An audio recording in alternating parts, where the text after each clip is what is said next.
My name is Yukiko Uchida from Kyoto University, Japan. Today, I'd like to talk about my research on cultural health and well-being, a perspective from cultural psychology. Okay, let me share my screen.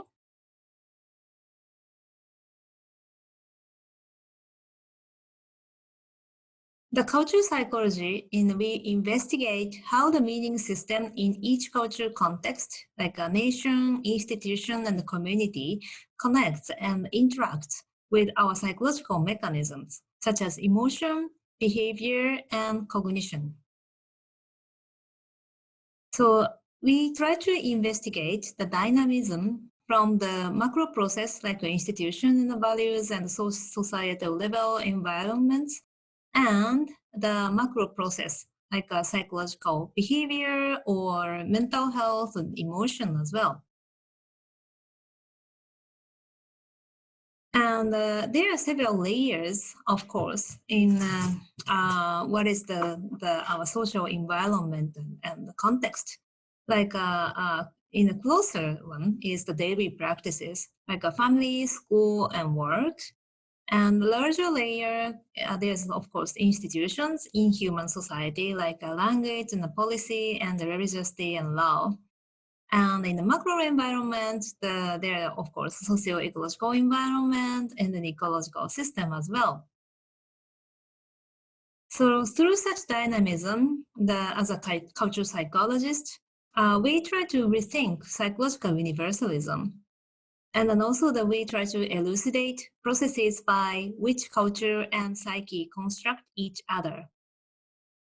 Usually you use the cross-cultural comparison and using experimental psychological methods. So my research question is about this. We need to understand the intrinsic meaning of well-being and mental health in different cultural contexts. How the cultural trend of the market globalization changing local cultures and consequently the psychological function of the people in such cultures. And also what has happened to so far by having global ranking systems for well-being and mental health. So please think about the global oat market. There's of course several ranking system of the brand based on the monthly salaries, for example, for all brands and modes over 150 countries. And there's a clear ranking there. As such kind of the material products, there is also the global well-being ranking system. The ranking by country is like that. So based on the index of life satisfaction, we rank order which country is more likely to be happy and which country is more likely to be not happy. But how we can do such kind of the ranking evaluation? This is quite complex program.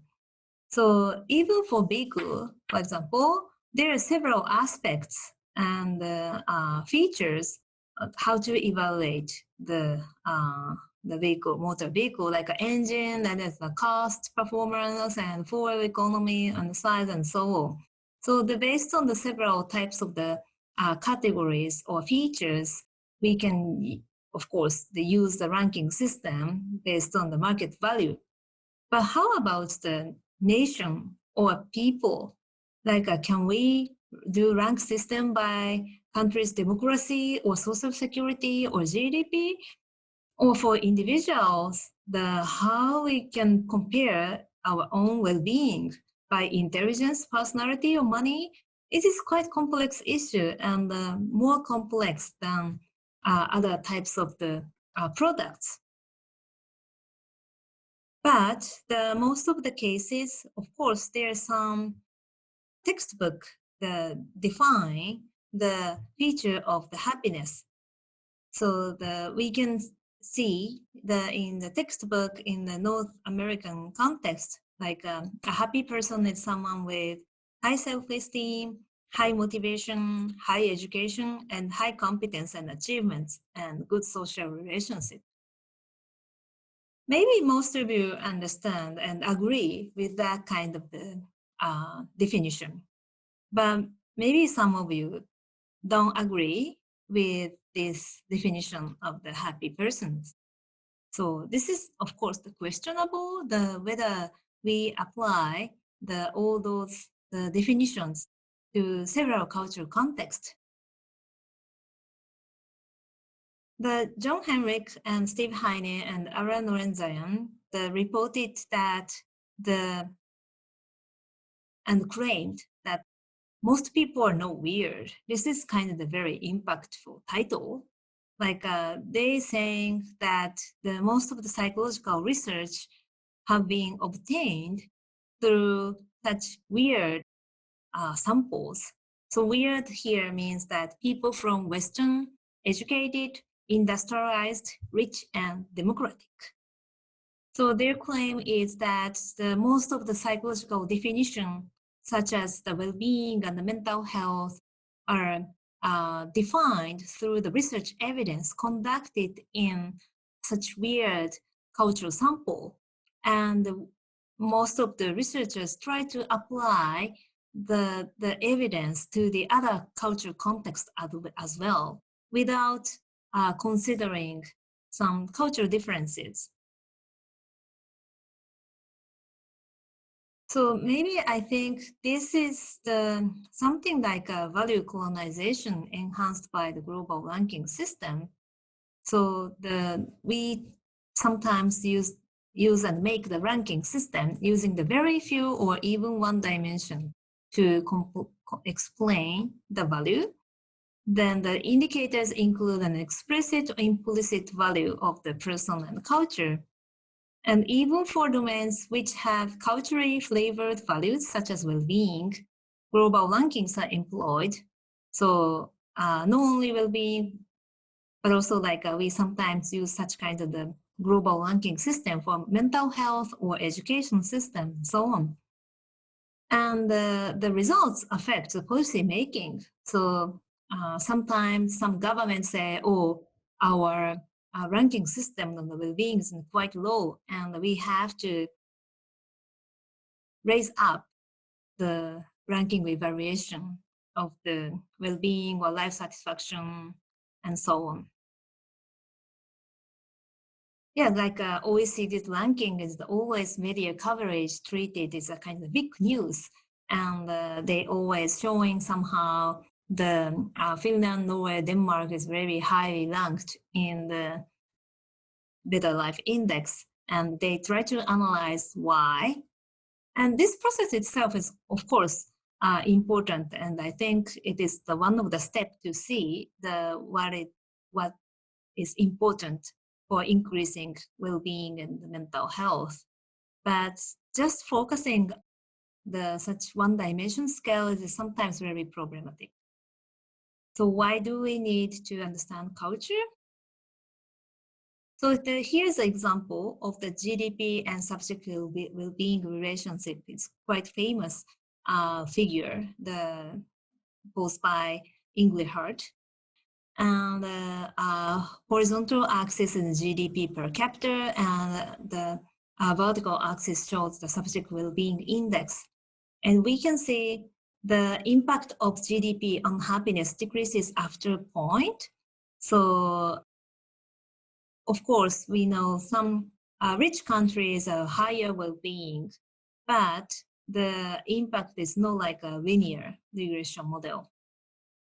And also, there's some large variation among low GDP countries. So even in the low GDP, there are some contexts, like a Latin American context, for example, they have highly valued the happiness system. So they try to increase their happiness, and their subjective well-being is quite high, higher than other types of the countries. So culture matters, of course, we can see from this figure. And I'm a Japanese psychologist, so I'm very interested in the Japan and the US comparison. And here, the Japan has lower subjective well-being than other high GDP countries, and the US is a kind of the highest category there. So what kind of thing we can learn from such kind of a comparison?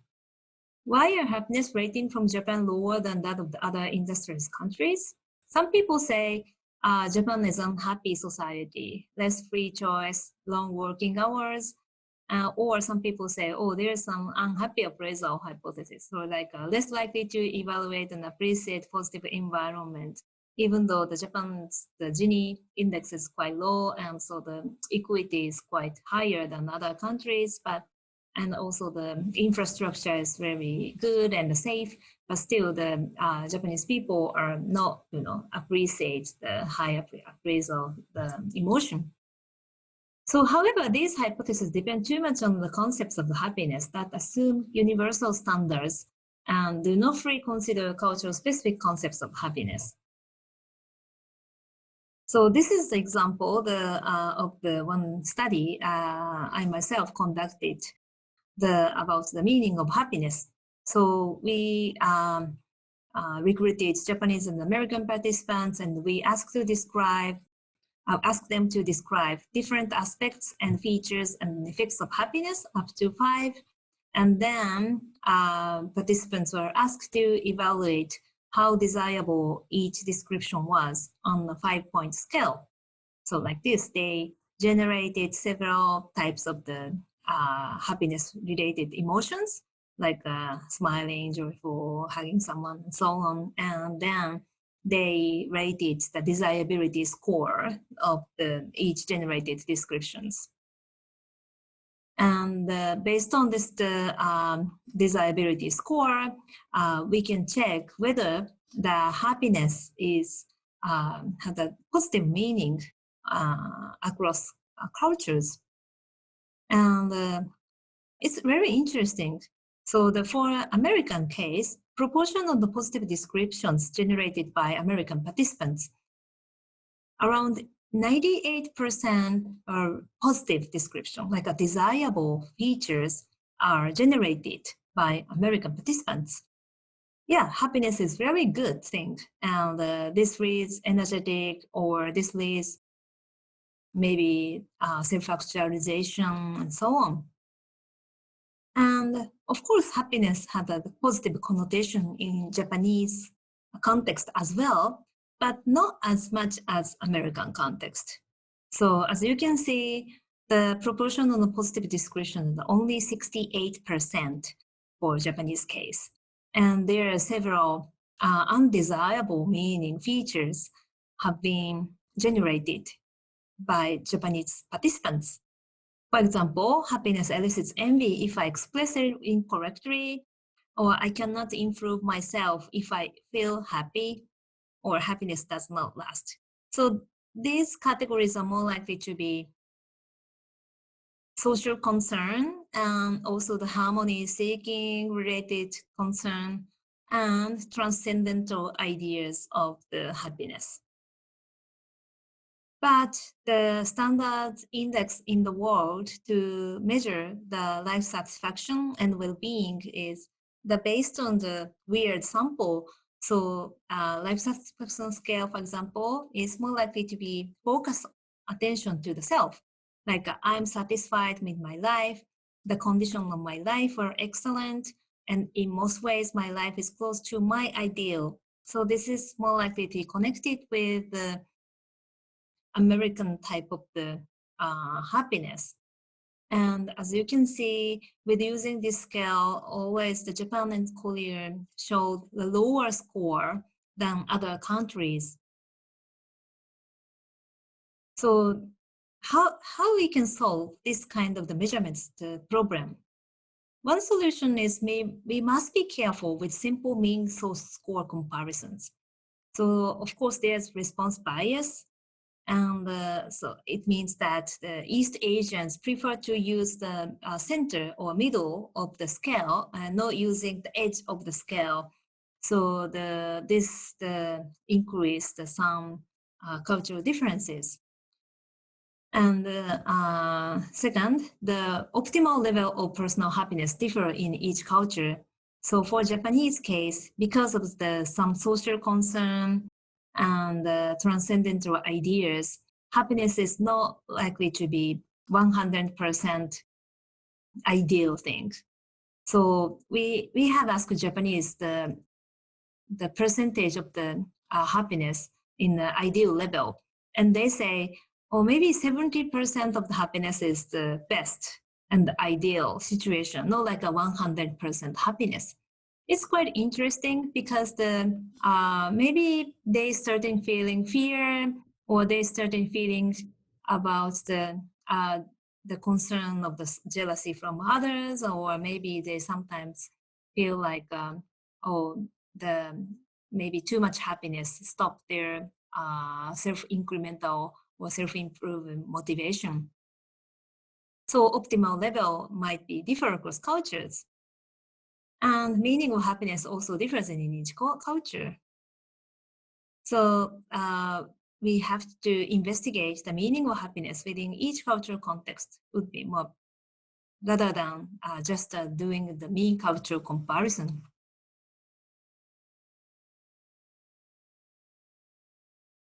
And the second solution might be having the multiple measurement, not only rely on the one type of measurement, rather showing several aspects is quite good solution. So based on this idea, we investigated the interdependent happiness scale.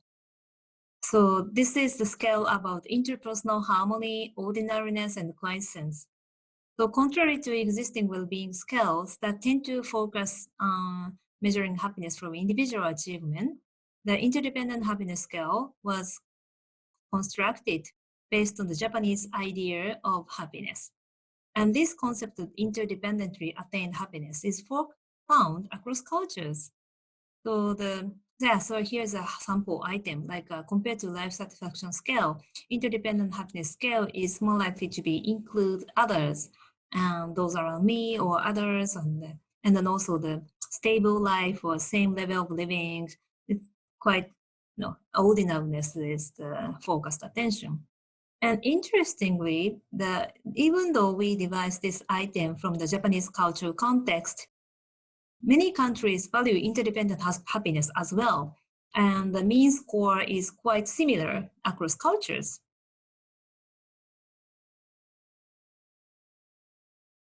Okay, so this is the first half of my talk. So we have to think about how to measure happiness, and we must be careful about the cross-cultural comparison.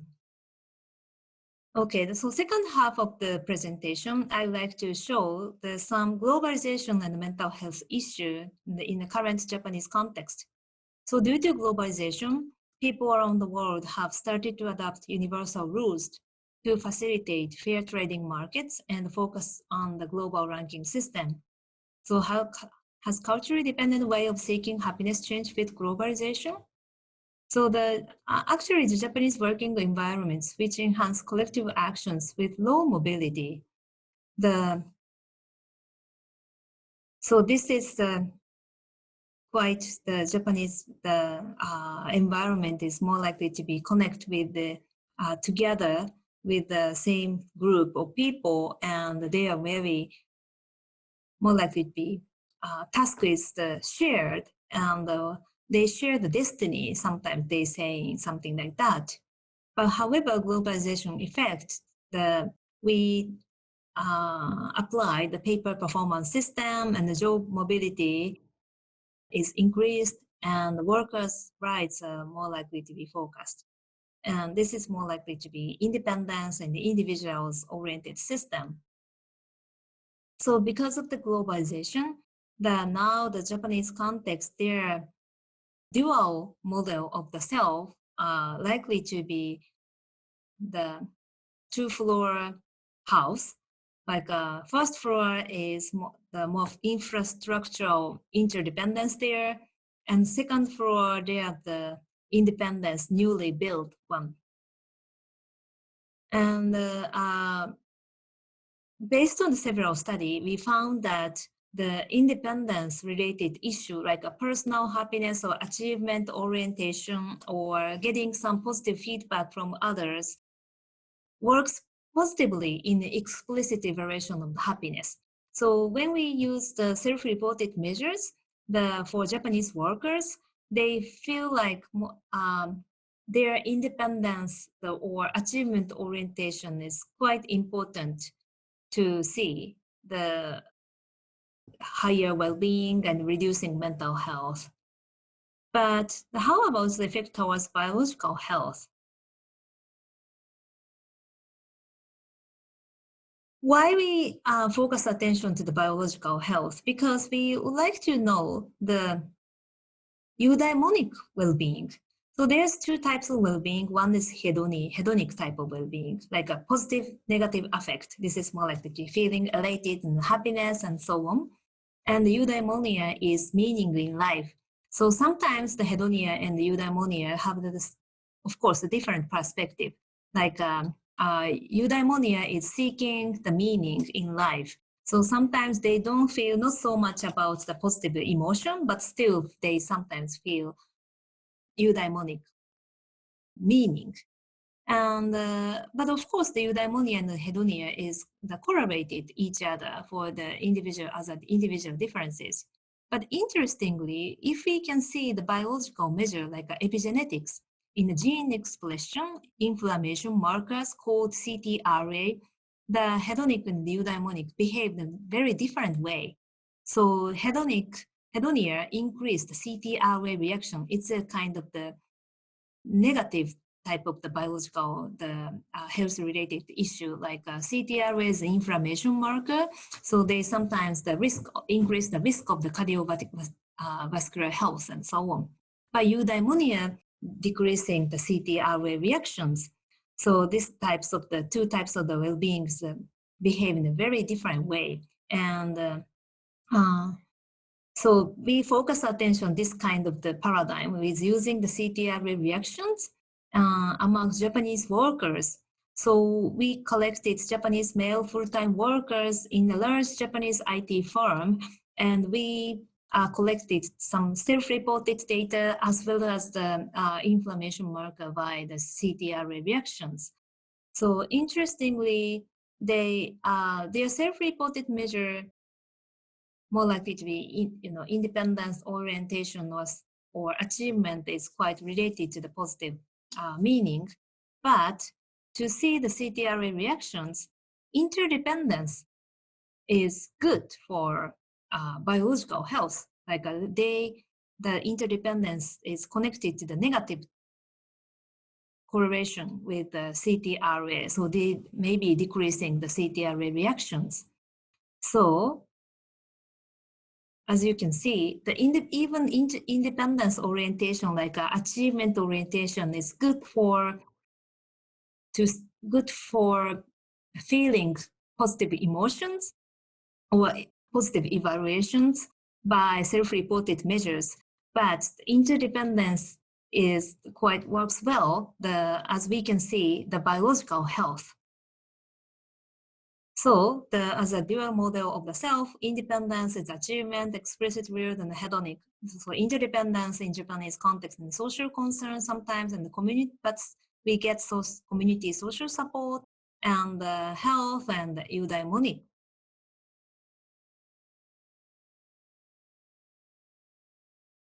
So in the conclusion, we must be careful when we interpret the cross-cultural data. And we should consider the meaning system in each cultural context. So the well-being, happiness, and health. And using both self-reported and biological behavioral measurement is important. Thank you very much for your attention.